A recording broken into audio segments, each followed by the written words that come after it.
Hi Flosstube, welcome back to my channel, MBC Stitcher. I'm Matt and this is Augie. We're in a little bit, the camera's a little closer this time. I kind of moved some stuff around and we are filming at a time where there seems to be a little bit more glare because there's more use of lights and not as much sunlight. It's actually setting. This is Thursday, May 6th, 2021. And this is episode 24, I believe, or 25, somewhere around there. And this is the first episode in May. And yeah, Thursday night is not my normal time to film, but this weekend is going to be full. And I wanted to get some things done. And then it's pretty much a good time to do some, to go through everything. So we're going to just do the whole thing. I've got a little bit of book talk that'll go at the end, and then I've got a little bit finish, a couple new starts, and some whips. And I just want to say thank you to everybody that watches and subscribes and comments and everything. This morning I was at 899 and I didn't check to see if that's changed, which is like almost to 900, which is just one of those things. I mean, I'm not like, oh, I want to get to this certain amount. It's just really, oh no, I'll be really excited to be at 900. So yeah, if you haven't subscribed, maybe you will be the 900th person. And that would be pretty cool. Anyway, this is channel about cross stitch. As I said, I'll also do some book talk at the end and some just some things. I did this before, and some other people do this, so I kind of figured I'd try it again. And the best new thing, which is what Michelle Bendy does, and the Steel City Stitchers. They do this where they talk about one or a couple of new things going on that's really cool. And I just want to say there's a lot of really great TV and stuff that has been like absorbing my time, or like causing me to watch it and not be as good at watching all of the Flosstube that I am racking up in my subscriptions. But there's this new show on HBO called The Nevers, which I think the 4th episode came out Sunday, and it's set in like Victorian England, like late Victorian, but a bunch of people have developed superpowers, and it's very cool. It's very like mystery, not sure really what's happening and who's on what side, and it's very twisty and turny, and I really like it. And it's on HBO. You could, if you have HBO Max, you can see it. I think I don't know if it's just on HBO Max, but that's what I have, so that's what I watch it on. But yeah, so that's a really cool thing. You should check that out. My other, well, yeah, that's pretty much it. So work is going it's really busy right now. We've got a lot of things going on this month. It's going to be kind of crazy, and that's part of why I'm trying to squeeze this in tonight, because there's just going to be a lot of stuff. And I've got plans this weekend with the boyfriend and everything, so it's going to be a lot. And yeah, so and I have my birthday at the end of the month, but I am likely to be out of town for work for the week before and the week after, and during my birthday is the 22nd, it falls on the weekend. But I may have that day off, but it will be spent, not quite sure yet exactly how it's going to be spent, but it's not going to be like other years. It's not going to be like last year either, but it's not going to be all that crazy this time around. So, okay, well, let's go ahead and get into it. So my stitching, I have a finish, and I was very close to finishing this last time, and if you follow me on Instagram, you will know that I did finish her. This is Blueberry by Singy Stitch, She's on Etsy. You can follow her on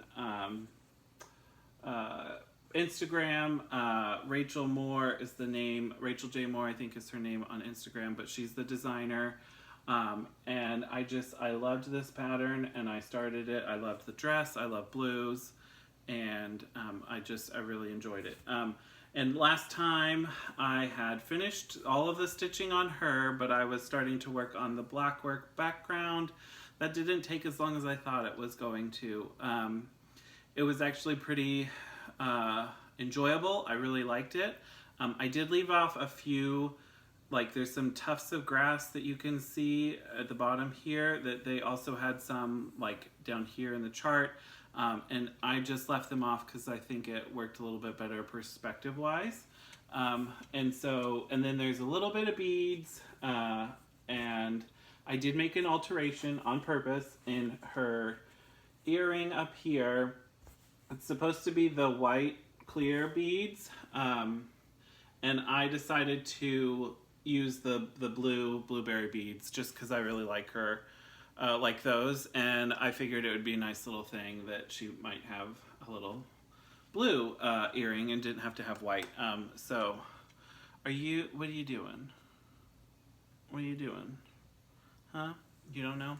Okay. Ooh, that's kind of washing her out. But this is on 32 count Jobelin in African Daisy, which is by Witchelt. It is a hand dyed by them. So it is this beautiful yellow. It's not quite as bright as that, but it's really gorgeous. Part of why I wanted to film tonight is because I want to go take her to the framers, and I didn't want to not show her off. I could have done a little segment, but then I was like, well, I'm getting everything out. I'll just do the whole thing because there's, only a few things. Sorry about that. We're good. Okay. Augie's fine, as you can hear. He's walking around. Let's do...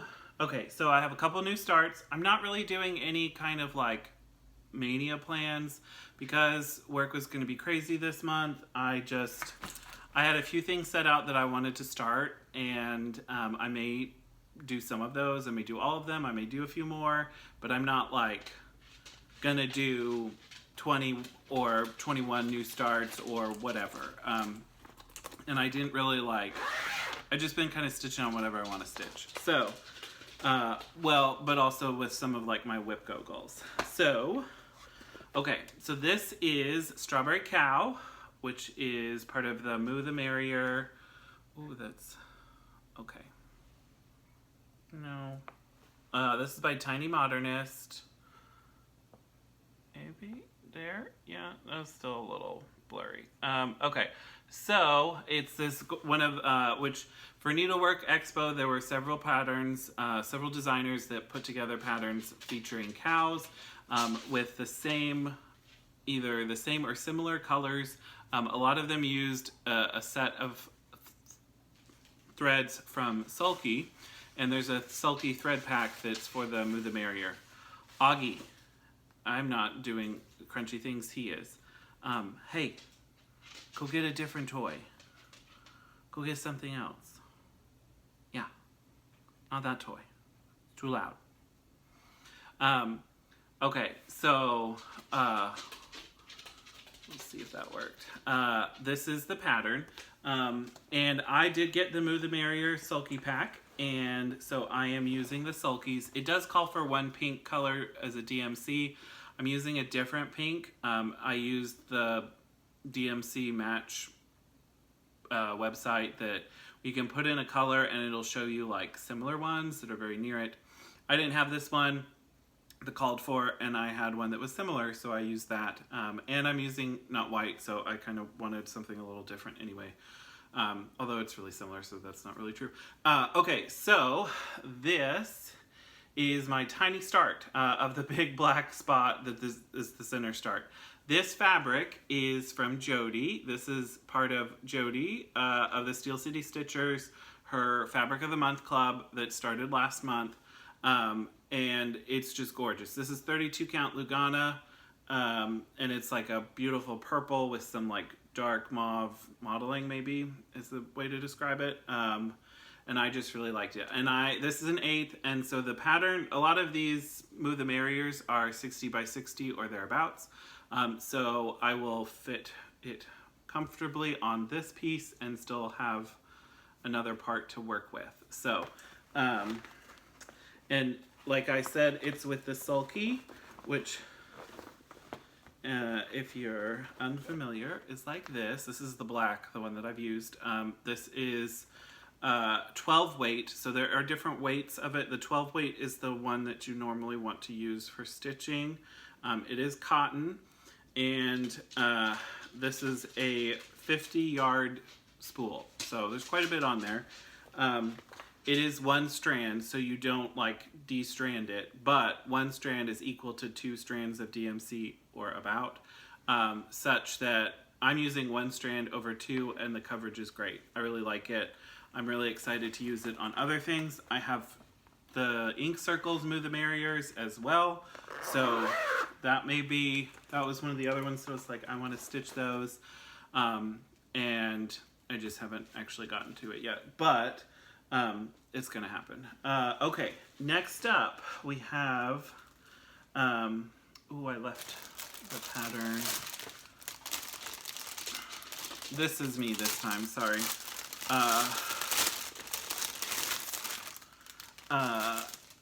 I left the pattern in the other room, but I have this part. So this is Cleopatra, Queen of the Nile from Bella Filipina.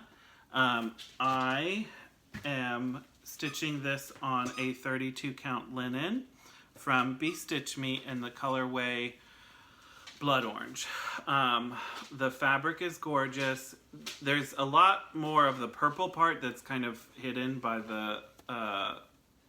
the way the Q-snap is, but it's really gorgeous. I took a big picture of it and put it up on my Instagram if you want to see that. A lot of stuff looks like it's fading in, so I have stitched quite a bit. This is kind of this is her arm, the starts of her arm, and then this is the background. This is her throne, and then there's the side of the throne right there. You can kind of see a little bit of it. It's really blending in, and you're like, why would you stitch it on that? Well, this part is not next to the like there's other colors that will go between all of this and the fabric. So I think it's gonna still be great. I'm not worried about the fabric, like the colors blending in or anything, because I don't think that the ones that are actually on the outside of the pattern are really gonna have a problem standing out.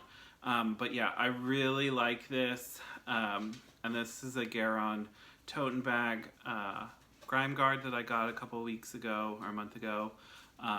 It does have a peacock on it, because, you know, that's royal. It's not really Egyptian, but you know, they're really pretty.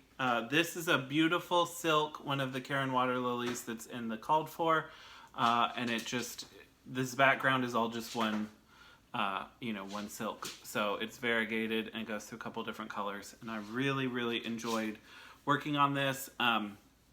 I had originally planned to do this closer to my birthday as my birthday start, but I got the fabric and the kit and everything, and I had the DMC, and I was just like, I've got to do this. I am doing, I didn't bring them with me. So her skin color, I'm doing a conversion. I darkened it up a little bit. If you look on the picture, she looks super white.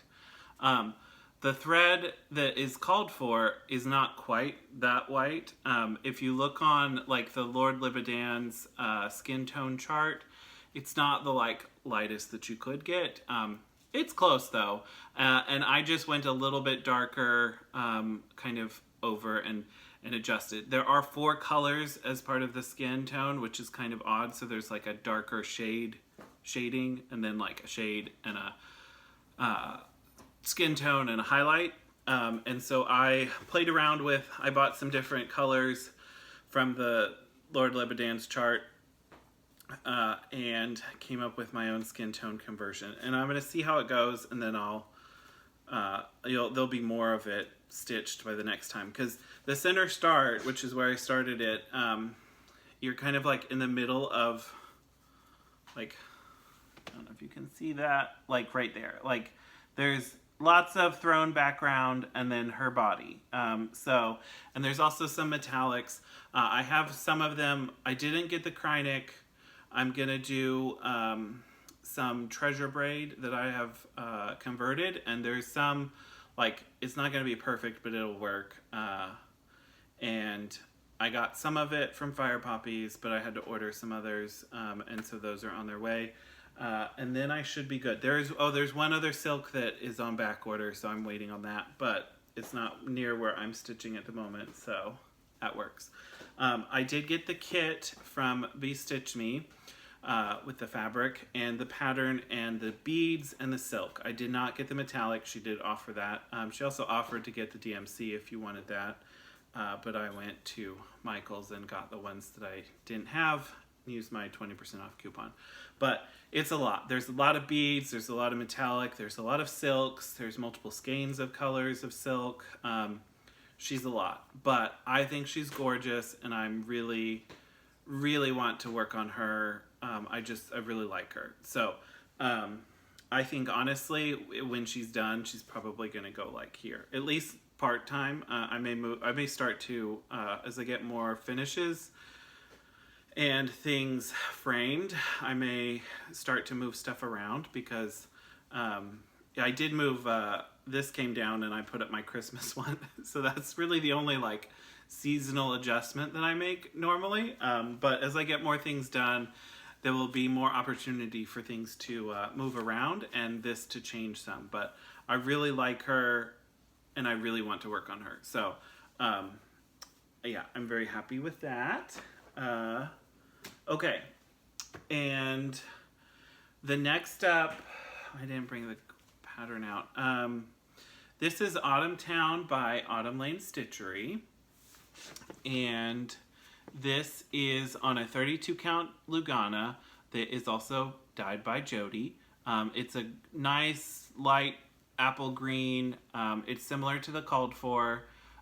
She just dyed it similar to, you know, she was looking at what they had called for, and that. It's part of it does the thing where like, this is the grass, so you don't have to stitch the grass. But yeah, it's gorgeous.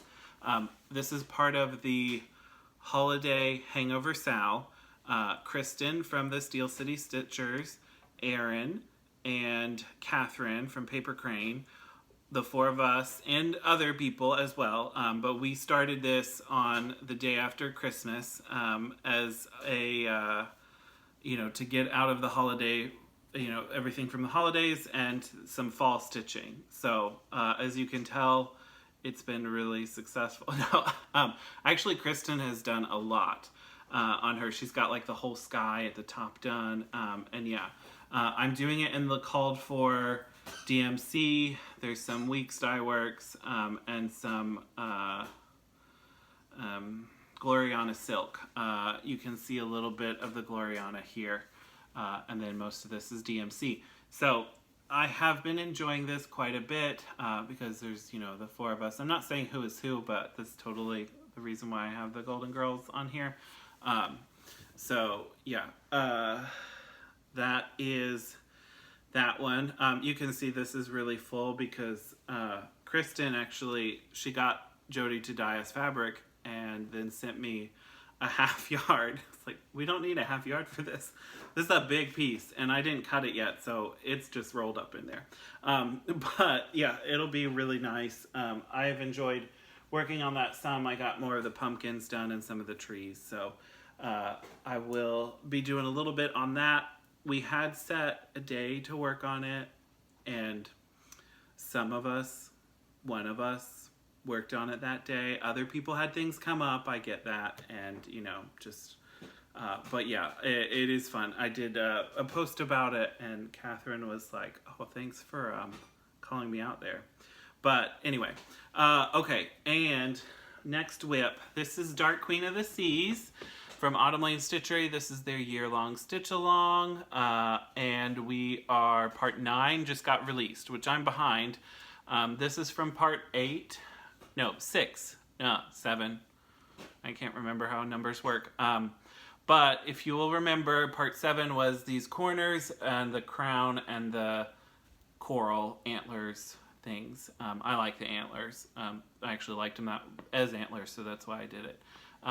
And I have adjusted the corners. I saw some people that had converted the triangles to manta rays, and I really liked that, so I'm doing that. But instead of using the yellow that's charted there, I'm doing it in 823 Etoile, which is the dark blue that is also part of the swirl and stuff. So yeah, I really like it. I'm gonna get this one done, move over here, and I'll have part 7 done, and then I will move down and work on the coral and then her tail, body, whatever that area is. I'm kind of waiting on the trident because I have an idea of what I want to do with it. I altered the crown to a different color, and I really like this with her, and I want to kind of take the trident in a direction of her. It'll still have the gold, but it will be like turning to this color, and so I'm trying to get the effect of her like corrupting the trident, which really the areas I want to do that on is going to be where she's touching it or where it's near her. And so I'm waiting till more of the pattern is released so I actually know, like, okay, that's what that is, that's what that part is, and to go from there. But I still really love this piece. For the most part, I've been caught up or close to it for a lot of it, and so I'm really happy. And based on my other goals, I should be working on this next week, I think. Yeah, we'll see. I've got to figure out what I'm going to take on my trip. I will definitely take something, but not like all of my stuff, and it'll be in a hotel, so I don't know that I'll have the best lighting, but I'll take some. Okay, now, part of my WIPGO goals this month are, since last time WIPGO goals were pulled, and if you don't know what WIPGO is, it is Jessie Marie does stuff here on Flosstube. She has a Facebook group that's WIPGO, and this year, 2021, it's the same group, she just changes the year when the year changes. But it's basically like a bingo card, like WIPGO. I almost spelled wingo. And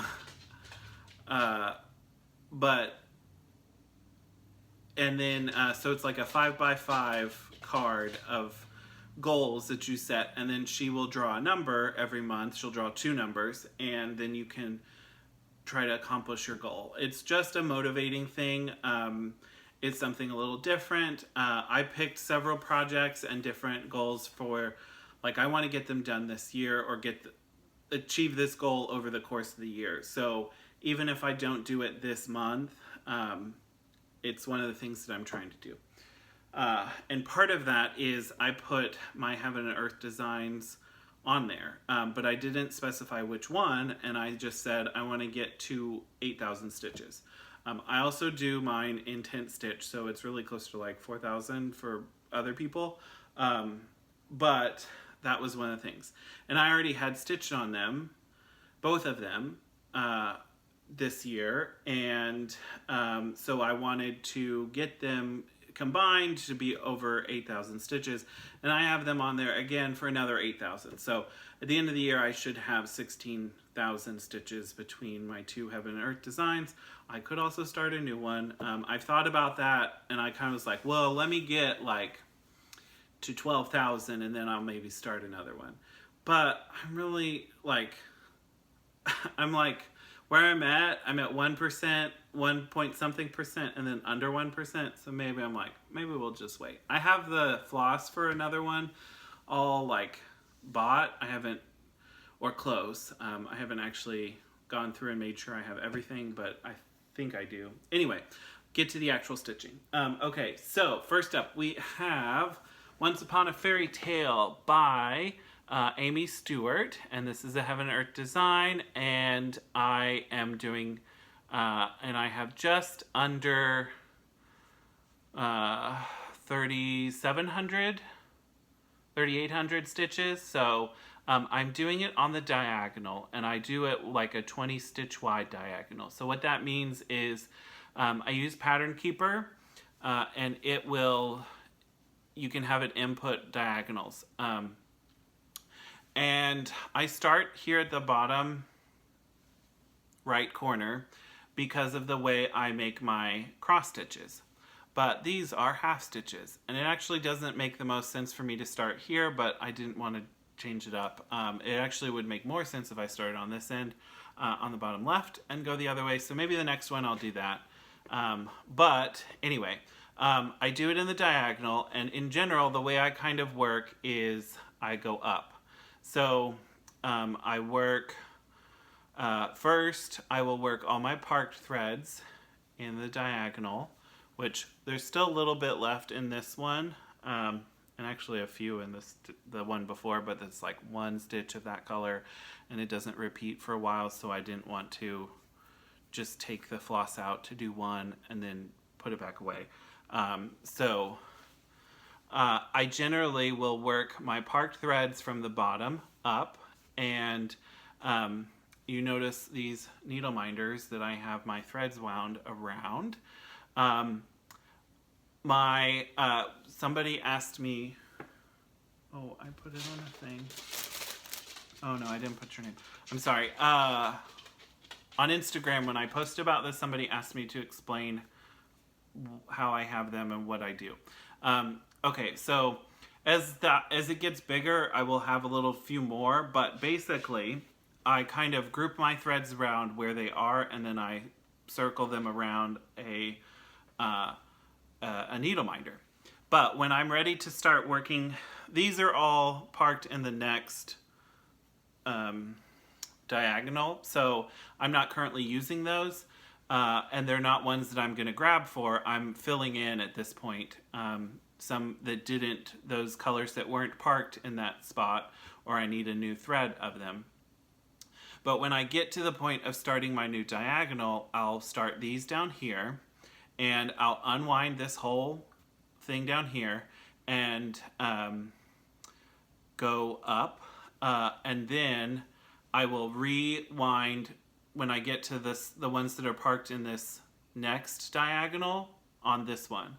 And then I kind of just like do that. I will have them, let me see. So let me show it like, oh my gosh, so much dog hair. I really need to brush you. Anybody that has a corgi or has had a corgi knows that they shed a lot. And there's especially all the time, but twice a year they blow their coats. It's a lot. And it's that time where he can't really, I'm covered in dog hair. But okay, so let me show what I'm talking about. Okay, so I will take,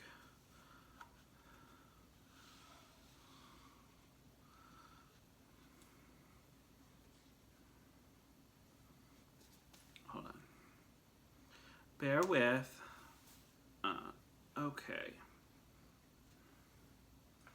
And these tend to just like, there's a wide variety, but it's not enough that they get tangled. At least I haven't really had that problem, so I don't really know why.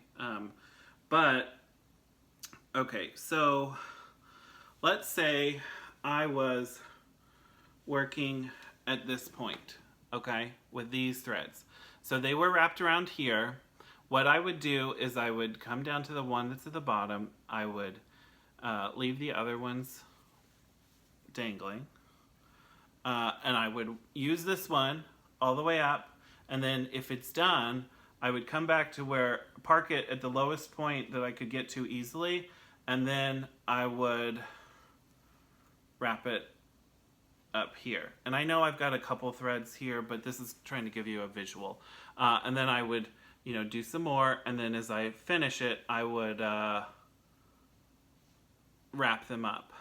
So I'd have like one at the end, and then I go back through and adjust and like leave an empty one so that I have a place to put the next set when I go back through. So that's kind of my like method. I go from the bottom and stitch up the diagonal, and I have done better this. Well, I will show the back because I don't care. But you can see I've got everywhere. This is not a clean back. You know, this is a impressionist version of my, you know, the front side of my pattern. I have carried so far. I probably will stop carrying from one end of the diagonal to the other just because it's wasting floss and I can just cut it and then redo it. But it's gonna be, there's gonna be, these are Heaven Art Design, just the way I do them, it's gonna be a messy back and I don't care because nobody's gonna see it except when I show you. But you know, that's life. So I start at the bottom, do the ones that are parked, then come back and start filling in with the colors that either there's nothing parked or I ran out of. And then when I finish a thread inside the diagonal, I will park it where in the next diagonal, generally kind of as far down as I can get to. If I have to cut it and restart it, then I will, but that's kind of the way I am. So this is, lots of people are doing this pattern. It's very easily findable on the internet, but it's one of Amy Stewart's big like kind of storybook patterns. And down here there's like this sea and there's a ship up here. This is like on the dock, but I don't have a whole lot done. I mean, it's like 3,700 stitches, but we're kind of getting, there's not a whole lot that you can see on this. It's a lot more smaller things. And yeah, so that's where we're at on this one. This is on 28 count easy guide or whatever it's called with the grid on it. And I'm doing 2 strands over 1 half stitch or 10th stitch. There is a difference between a half or a 10th stitch. My understanding is that when you do a 10th stitch, a row of 10th stitches, you are going, the back side will be longer than up and down. It will be, you know, the way you're making your stitches, you're kind of going further, and that helps fill in the background. So if you were to see through the strands of the fabric, you would see more color thread and not just white or, you know, see through it. But there's not a whole lot of like chunks of color. So when there are chunks of color on these, I typically will go one way, then go back the other, then go back this way as I'm going up that set. But that's just how I do it. I've been pretty happy so far. The coverage is really nice. There's not a lot of extra white that you can see. You can get a little bit of that in some on 25 count, or I've seen it. I've had it. I did try 32 count and doing it 2 over 1, and that was just a little too bunched for me. It got a little warped. This one there's a little bit to it, but I think it's fine. And it works for me. So this is what I like. And find what you like and stitch the way you want to.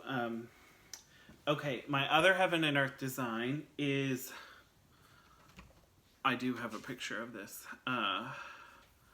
Intimate Encounter by Sandra Santera. And where are you? Where are you?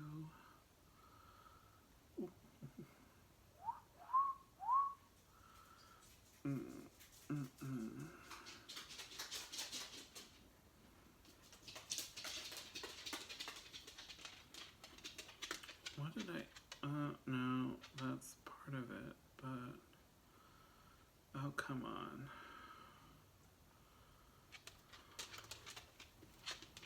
Well, poopy.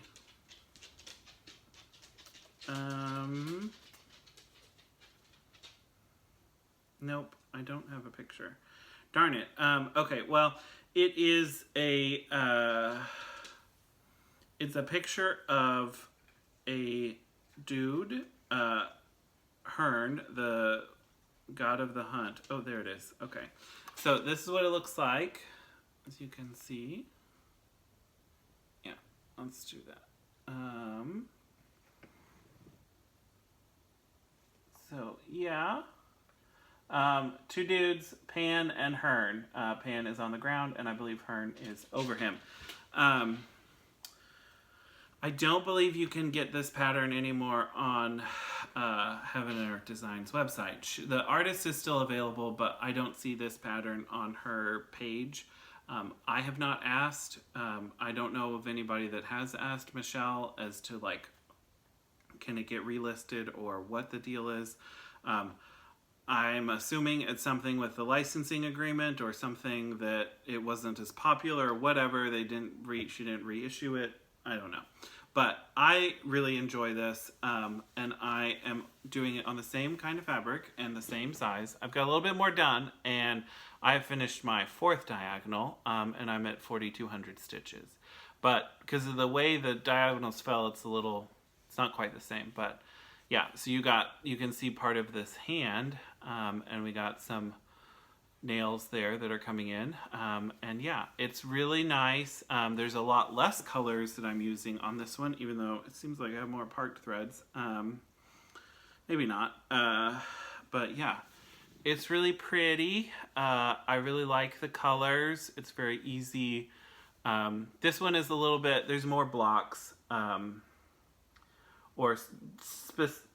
there's definitely colors that I use a lot more, and it's not as much of a 1 or 2 color in a full 20 by whatever diagonal, which is kind of frustrating. It means I don't have to thread the needle as much, but yeah, I got this one up, and then combined I'm over 8,000, so I have met my goal for WIPGO, and so I have marked that off. Blueberry to finish was also a goal on WIPGO, and I finished that, but she has not been called, so she's a different color on the board. That goal is a different color than the other ones. And yeah, so that's pretty much where I'm at on all the stitching. I do have some haul that I'll get into next, and there's a little bit of plans in here too. I will show this. So I said there's a lot of beads. These are the beads for Cleopatra. So there's a lot. But I'm looking forward to it. I like beading. Okay. So I had told Brandy that I wanted to do Cleopatra for my birthday. And, if I could get it early, or get at least the fabric and the thread, at least the fabric and the pattern, I could get the DMC and I could get started. Well, everything was coming in that she didn't have to send it early. So she sent it, and it got here this week, Wednesday, so first week of May, perfect. And then she was like, and I opened the package, I saw the fabric, I saw the pattern, I saw all the floss that I bought and everything. I was like, oh great. And then I was like, wait, there's more in here. And I opened it, and it was like, happy birthday. And she sent me this silk that's a 50-yard skein of reef, which is just gorgeous. That's kind of blowing it out, but it's this gorgeous light blue, yellow to brown. That fabric colorway is great, and this is also a great silk. So beautiful. I love it. This was one that I had entered the giveaway in last time. I didn't win the giveaway, but I did get some of it, which was really nice. She also sent me some of her thread drops. These are some plastic, and then the wooden ones. And these are just like the ones in the boxes. So I have some of those already, and there was also a dark blue set that she sent, and I already used those to put some of the silk from Cleopatra on them. and so I already used it, so I don't have it to show. I didn't keep it. Oh, it's probably when Augie was up here. But I did want to say hello, Inara. I hope you're still paying attention. I know Augie's left, but I really do appreciate it, and I think Augie does too. He doesn't know many cats, but you know, I think he appreciates the attention. I do, and Imogen likes to show me what you're doing and Instagram about it, and I think it's just gorgeous and amazing. So, thank you. I made a note and put it in my stack, so I remembered to do that. Okay, so next up, I ordered this and got it in a couple days. This is cross stitch for the Earth by Emma Cogden, which she's Stitchrovia on Instagram, on Etsy. This is her second book. She also did Cross Stitch for the Soul, and this is amazing. There's a lot of great patterns in here. I really enjoy. There's several of them I want to do, but it just, I'm not going to do a flip through of everything, but there's really great patterns. In our Instagram chat for the holiday hangover sale, it was brought up, this thing. Catherine and Erica had already planned on getting it, and then Aaron was going to borrow it, and Kristen got it, and I got it, and we are all going to be doing patterns from this. I think Kristen and I are going to be doing, at least the first ones we're doing the same pattern, but everybody is picking something, and so my first one that I'm doing is this Between Two Pines. It kind of, I mean, it doesn't stylistically remind me of Between Two Ferns, but that is a, you know, an enjoyable memory from the past. But and I don't know if you can tell, so the dark green is not stitched, it's the fabric. So the called for is a hunter green, and then all of the lighter greens and the pinks and the light colors are stitched. So it's kind of like plays with the negative space of that. I messaged Jody and said, hey, I really want to do this pattern. Can you dye me some fabric? I would really love it. And she did. And it's gorgeous and it's amazing. And we were kind of going back and forth. Because at first was like, okay, I think I need like a quarter of a yard. And then was looking at it, okay, actually, because I want to do it on 36 count. And because it's dark, I knew I wanted to do a linen. And so we were checking the size and doing the calculator, and the way I want to finish it, I want to finish it on one of my canvas finishes to show off the fabric and everything. And those you need a little bit more on the outside of it. It's not, you don't want to be tight on your margins with those, or it'll be hard to wrap around and to do all that. So I told her what size. She's like, okay, these eighths that I have cut already, it's a ½ inch off. And I was like, a ½ inch off is not something I would normally say is okay, but I can make it work. Or I said, I can make a ½ inch less work, which is not something I would expect to say about myself, but and so we have a great time talking back and forth. But this is what she did for me. It's gorgeous. She dyed it twice because the first time she got, it was a little light in the middle. Well, she dyed it that way, but we were trying to play around with it. So she did it some more, and it's this gorgeous dark green. It's coming out a little bit more like brown, but like in person it is green. She's green. And then she did 2 pieces. And this one is kind of like the first one, but I also really liked it because the thing in the center, can you see what I see? Is that not an armadillo? Like, I saw that, I was like, that's an armadillo, or sand slash, or which is a Pokemon.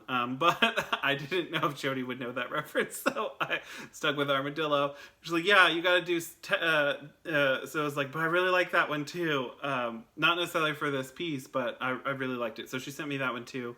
She's like, that one, you've got to put Texas on it. And I was like, you're right. And I had just done that Oklahoma piece from Vlada X Stitch, and she has a whole series about, from all the different states. And so I went online and found, she has 2 different Texas ones, and I found this one that I wanted to do. And so I got it, and it's going to fit. So I'm not sure.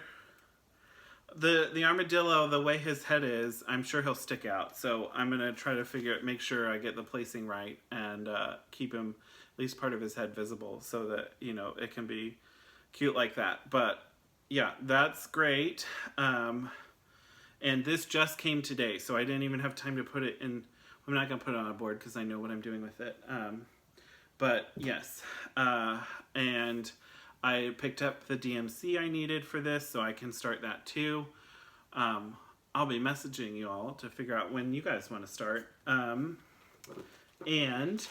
what also came was my fabric of the month from Jody.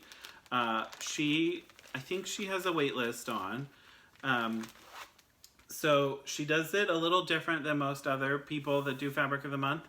You get 2 8s. And it's whatever she's picking. She dyes a lot of different stuff. She likes dyeing a lot of different things and seeing how it works. So she's not just dyeing like 2 colors for everybody. Everybody's getting different colors. You saw that purple that I got last week. This is this gorgeous dark gray, like taupey. I really like this. This is going to be definitely something to put on there. As I put it on my dog fur covered stomach. But this is on 32 count Lugana. So, and then the other color I got is this gorgeous blue, which that's actually coming, it's not quite that bright, but that's gorgeous. I do love it. So yeah, really nice colors. Very happy. She sends out an invoice at the beginning of the month, and she's got everything already dyed and whatever. Well, I don't know how she does it, but it's very quick. She's got it, set up. And I imagine if people don't pay, she would just she could just start using the wait list, because I know there's plenty of people on it. And I know the first couple months she's trying to get an idea of how long it was going to take and how everything, because, she's got a job, she's got kids, she's got all sorts of stuff, and trying to get a handle on everything. So, but yeah, it's great. I love it. I love both of these. They both arrived today, and it was really nice to come home to that. Okay, one other thing that I have to share, which is my Threadworks nest egg. This is for April. This is from 3 Owl Threads. Yes. She also has a wait list, I believe, for things, and you get on there, and there's different clubs, and she basically sends out 10 skeins or whatever amount of skeins, and she's doing it in alphabetical order, so you can kind of build your stash that way versus trying to get specific ones. And I've been doing the Threadworks and the 20-yard skeins because they're a really nice floss to work with. You got a lot of different colors, and it's just, I wanted to build up a stash. And there use some called for on some things, but it's also really nice to have some other, alternatives. Okay, this one is called, this is number 1033, and it's called Iced Tea. So it's a little bit watered down for a tea, but it's maybe like a chai tea, not so much an iced tea, but it's a little, anyway. I got some good feedback about my commentary on this, so I'm going to keep it up. Okay, this is 1031, which is called Honeybee. These are not showing up very well. hold on. I think it's because of the lighting that we have tonight.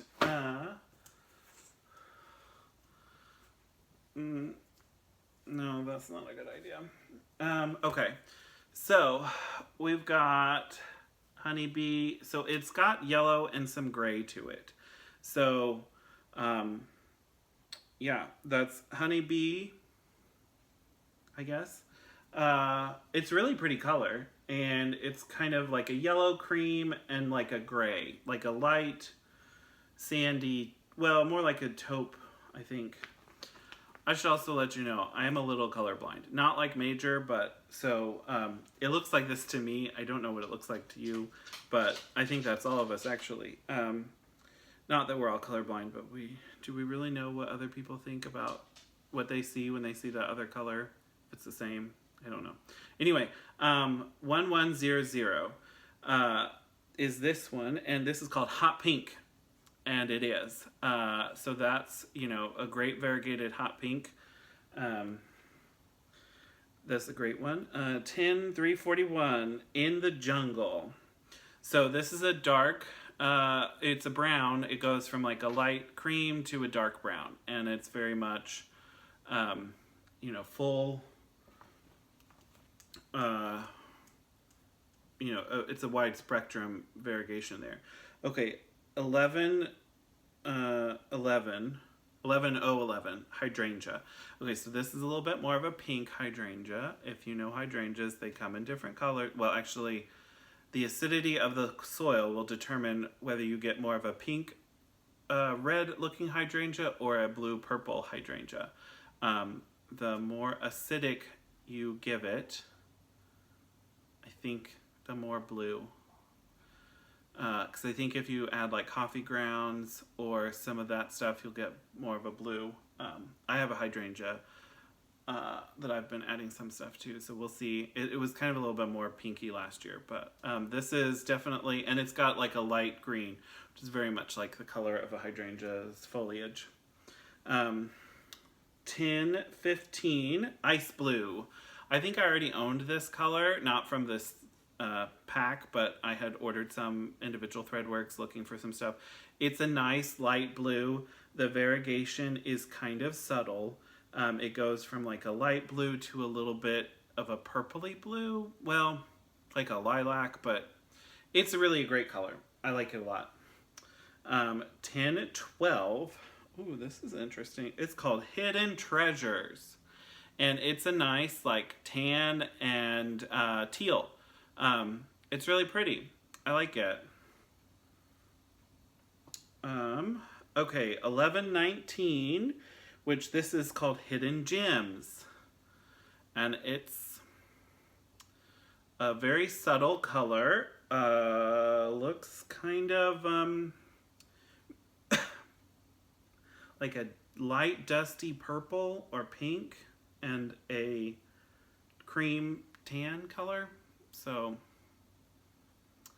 I don't know. It doesn't seem very gem-like to me, but that's what it is. Maybe before they're, like, polished. Okay, 1076. Honky Tonk. Okay, that's a nice fall color. Very much foliage, browns, a little bit of purple or, like, plum kind of color to it, and yellows, oranges. That's a really nice one. 1124, Ice Age, which is pretty much white. It's got a little variegation to it, but she's white. I mean, I think it would be like DMC Blanc and B5200. Like, that's like the variegation in it. Maybe a little bit different, but there's not a whole lot there. But it's gorgeous. If you need a white and you don't want to use, you might try that one. It might be fun. Okay, and then that's pretty much it for all the stitching. So we're at an hour. Wow, almost. I sure can talk. Okay, so book talk now. I have read 3 books since the last time we were talking. Actually, I finished one I had finished one already, and then finished a second one in the same series, and then I started another one and finished it. And then I've started another one, but I haven't been reading as much the last couple of weeks, I think. Okay, so we'll start with the one I had already finished, and the part of the two-part series that I have read now. And this is Trail of Lightning by Rebecca Roanhorse. It is a urban fantasy, post-apocalyptic adult book. It's not like young adult. I wouldn't call it young adult. Maybe, but like on the more mature side of young adult, maybe. Anyway, so the main character is a member of the Navajo Nation and the Dene people. And it is set in what is the Navajo Nation today, but in the future there has been a catastrophic flood, climate change has happened, lots of the world is different. Most of the eastern United States is underwater. The Rockies and like the southwestern plains are still there, but it's like there's some different things going on. So like New Mexico is its own kind of thing.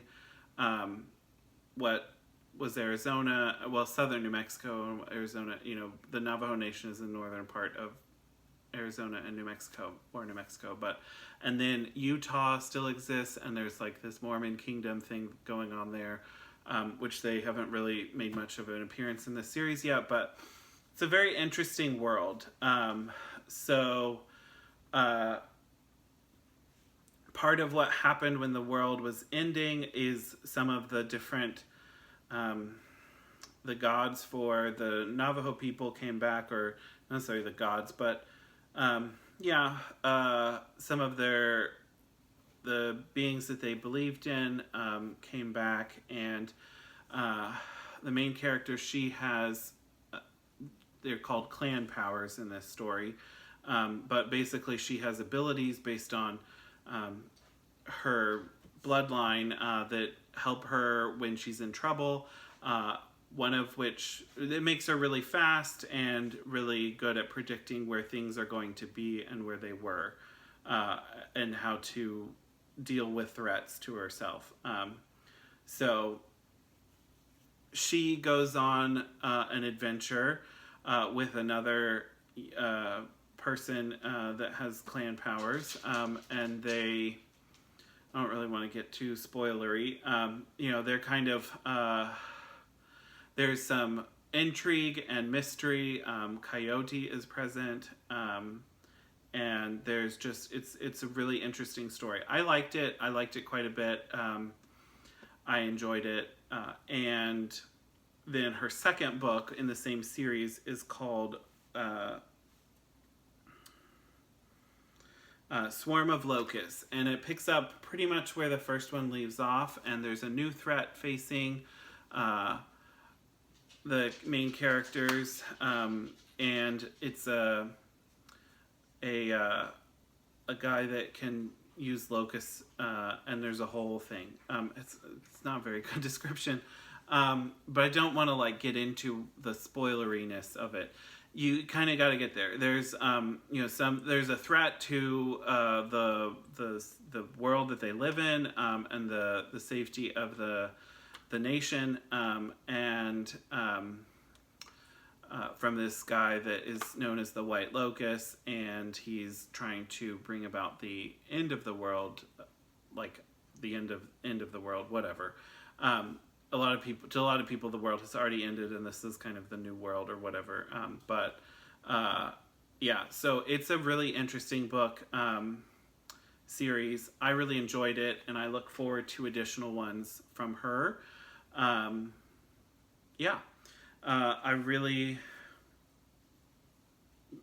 thought it was really good. I will say, okay, so I found her talked about there was some stuff about if you're not a booktuber or you don't watch booktube, there have been some drama. I think Julie talked about this some in her last video,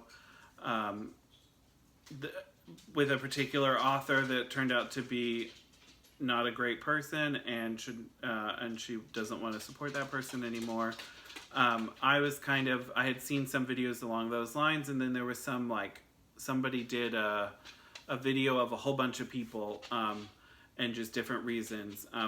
This author was on there because of some claims about, is she native enough to be writing this story, or she's not really native, or she's not Navajo, is it right for her to be telling this story?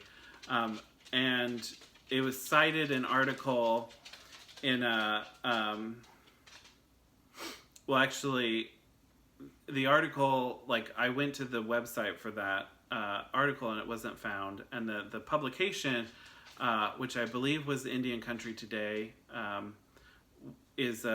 have looked at that before. When I was in law school, we did stuff with the Native American Law Review, and there's a lot of publications that get put out through that, especially tribal related issues and things, which I took several tribal law classes, and I'm not a Native person, and so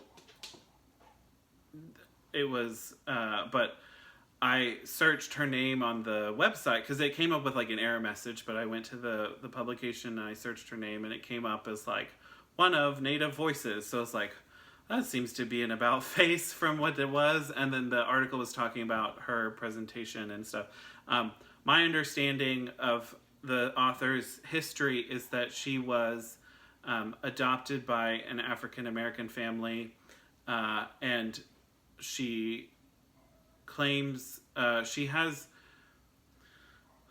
let's see, as far as I know, she's not a member of a federal tribe. That does not necessarily mean she is Native or not Native or whatever, but as far as the currently being a member of a tribe, she does not, I don't think she has that citizenship in a tribe, but she does.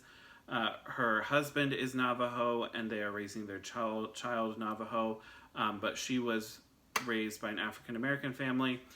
There's a long history of different ways federal U.S. policy has been to try to, at times, destroy the Native American tribes or assimilate them and do different things. And one of those things that happened several decades ago was lots of Native children were found to be not in good homes and were taken by the state and then adopted out into different families.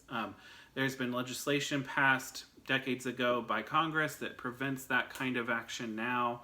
It's called the Indian Child Welfare Act, or ICWA, but there is a history of that. I'm not going to get into is she Native or not. That's not my battle to fight. But it didn't come across to me as trying to be appropriative. It's not my culture to begin with, but it seemed to be, it's also set in a future. It's not trying to tell the story of these people, but trying to use Native themes to tell a story in the future. I didn't find a problem with it, and I enjoyed her work, but I know not everybody may, so take that as what you will. And on a, as far as I know, has no problems or no risk of being problematic. The other book that I read is A Shadow Bright and Burning by Jessica Cluess, which is, I got from Julie, Kansas City Girl in a Colorado World. She talked about it on her last Flosstube as well, and I downloaded it from her talking about it. It's a young adult fantasy series set in Victorian England. Julie did a really good job of talking about this world. So if you don't understand from me, go check out her video. It's towards the end when she does book talk. But the so essentially the world, it's Victorian England, but they have witches, wizards, no, witches, magicians, and sorcerers. The main character believes she's a witch because she's a woman and she does magic. And so she's very scared because all of the witches in England are being killed and are not allowed to be there because a decade or more in the past, a witch in conjunction with a magician did something they shouldn't have and released these ancient creatures that have been terrorizing the world, England, since. And so she gets found out, but she's actually told that she's a magician, or that she's a sorceress, or a female sorcerer. And which I think they actually say that instead of sorceress. And so she goes to learn magic from the sorcerers because they are allowed to practice. Magicians are allowed to continue to exist. They just are not allowed to train any new magicians, and they are not allowed to practice magic in public. And so she learns about different things and kind of more about herself, her family, and everything, because she's been raised like in a boarding school, or like not a boarding school, but like a school for girls. And she had graduated and was starting to teach, and then she was found to be a female sorcerer. And so it's a really good book. I really liked it. There's some like weirdness on the pacing, and there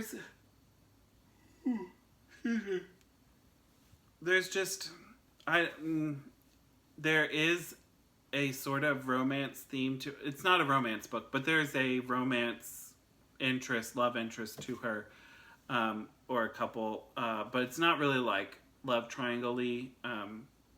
It's just kind of I'm gonna call it a love squiggle because it kind of goes around, but you don't know where it's going, and so it's a little weird. It's not the best kind of romance theme, but I don't know that you actually need that in a story. Just because you have a character that is a person doesn't mean they have to have a love interest. But anyway, I did enjoy it. I will be reading the others in the series. I haven't purchased them yet, but I plan to get them. And then I switched over, after I finished that, I started doing the second book of Shadow and Bone. And so I'm working my way through that one now. I did watch Shadow and Bone. I finished Shadow and Bone, the first one, and then I did watch the Amazon show, Netflix show. That was really good. I thought it was really good, and I'm not super invested in the world. I liked it, but I'm interested more. I thought the show was better than the book, or the show did a really good job adapting the book, and the changes they made I enjoyed, instead of like, oh, well, they shouldn't have done that. I didn't have any of that. Then again, I'm not like a mega fan of this series, so take that what you will. But yeah. That's kind of it. I started, if you are a Drag Race fan, RuPaul's Drag Race season 13 just ended. The finale was 3 weeks ago. I'm really excited. I love Simone. She was my favorite all along. I'm very happy Simone won. I really enjoyed many of the other queens. I really liked Utica, but she was weird. I mean, I liked her because she's weird, but she wasn't going to win. But she really turned out some really cool looks, and it was really enjoyable. But she is not a comedian. Like, she can't roast people. Anyway, yeah, that's pretty much it. I really enjoyed RuPaul's Drag Race. RuPaul's Drag Race Down Under started last weekend, so that will be continuing on, and we will get a new episode of that. If you are outside of Australia, and I guess New Zealand, you can watch it on Wow Presents Plus, which is the streaming app for World of Wonder, which is the production company that does RuPaul's Drag Race and a lot of other things, kind of offshoots from there. And it's like $3.99 a month, I think, something like that. It's not very much for a streaming service. So I have done that. I've watched. You can also, if you're outside the United States, you can do that to watch Drag Race. And then it's got the other things on it.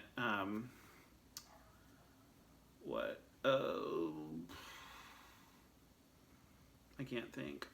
But yeah, it's really good. I've been rewatching some old All-Stars and have really been enjoying it. So anyway, I hope you all have a great time. 2 weeks, I don't know. We'll see. I may not have much done. It'll probably be 2, maybe 3 weeks by the time I do another video. So I'll see you in the future, and I thank you for everything, and I hope you all have a great time stitching. Bye!